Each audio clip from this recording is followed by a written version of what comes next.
Hapo zamani za kale kulikuwa na watawa watatu kaskazini mwa nchi ya China. Hakuna mtu anajua majina yao kwa sababu hawakuwahi kusema chochote kuhusu wao wenyewe kwa mtu yeyote nchini China. Bado wanajulikana kama watawa watatu wa bahati. Walikuwa wanaishi pamoja na walikuwa wakizunguka kutoka kijiji kimoja hadi kingine. Popote walikokwenda, wangejikusanya katikati ya soko na kuanza kucheka kwa sauti kubwa. Watu walipokuwa wakiwaona watawa hao wakicheka, umakini wao ulielekezwa kwao na polepole kundi kubwa lilikusanyika kuzunguka. Wangecheka toka ndani ya mioyo yao na kwa furaha kubwa kiasi kwamba kwa kuona kicheko chao, basi kijiji kizima kingeanza kucheka, na kwa wakati kijiji kizima kikizama katika bahari ya kicheko, wangeondoka hapo na kwenda kwenye kijiji kingine. Wasingezungumza neno lolote wala kufundisha chochote kwa mtu yeyote. Popote walipokwenda, wangeunda mazingira ya furaha kwa kicheko chao, kwamba watu wangezisahau huzuni zao na kuanza kucheka. Walizungumziwa kote nchini China. Kila mtu alipouliza majina yao wangecheka tu. Na ndivyo watu walivyoanza kuwaita watawa watatu wa kicheko.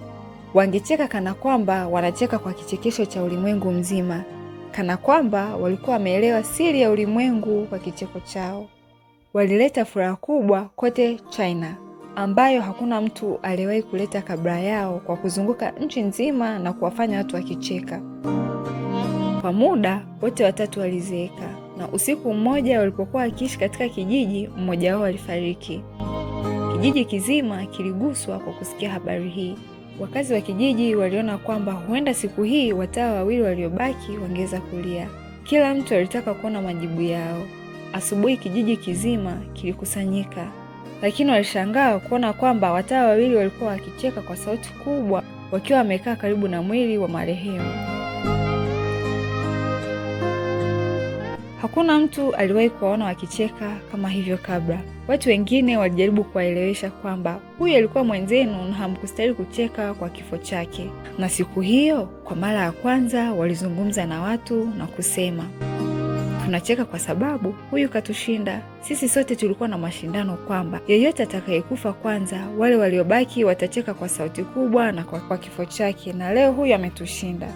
Tunacheka kushindwa kwetu na ushindi wake. Hakuna njia bora ya kusema kwa heri kuliko hii. Basi wakaweka mwili wa mtawa watatu kwenye mkaa. Ilikuwa ni desturi nchini China kwamba mtu yeyote atakapokufa, nguo zake zitaondolewa na kuvishwa nguo mpya. Lakini kabla ya kufa, mtawa watatu aliwaambia wenzake wasibadilishe nguo zake wala kuosha mwili wake, kwa sababu hakuwa na unajisi kamwe, kwamba kulikuwa na kicheko kikubwa katika maisha yake, hivyo hakuna unajisi ulioweza kukusanyika kwake. Wakati mwili wa mtawa watatu ulipoanza kuwaka, ghafla zilizuka fataki angani. Mtawa huyo alikuwa ameweka fataki 5 ndani ya nguo zake. Kuona maono haya ya fataki, kijiji kizima kilianza kucheka tena na kusahau huzuni ya kifo cha mtawa. Na hivyo hata baada ya kufa, mtawa watatu aliwaletea tabasamu watu.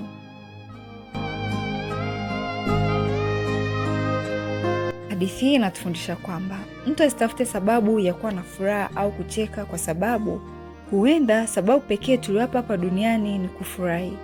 Jifunze kila wakati kutafuta furaha katika vitu vidogo, kwa sababu hizi nyakati za furaha ndogo zitakuwa nyakati kubwa za furaha siku moja.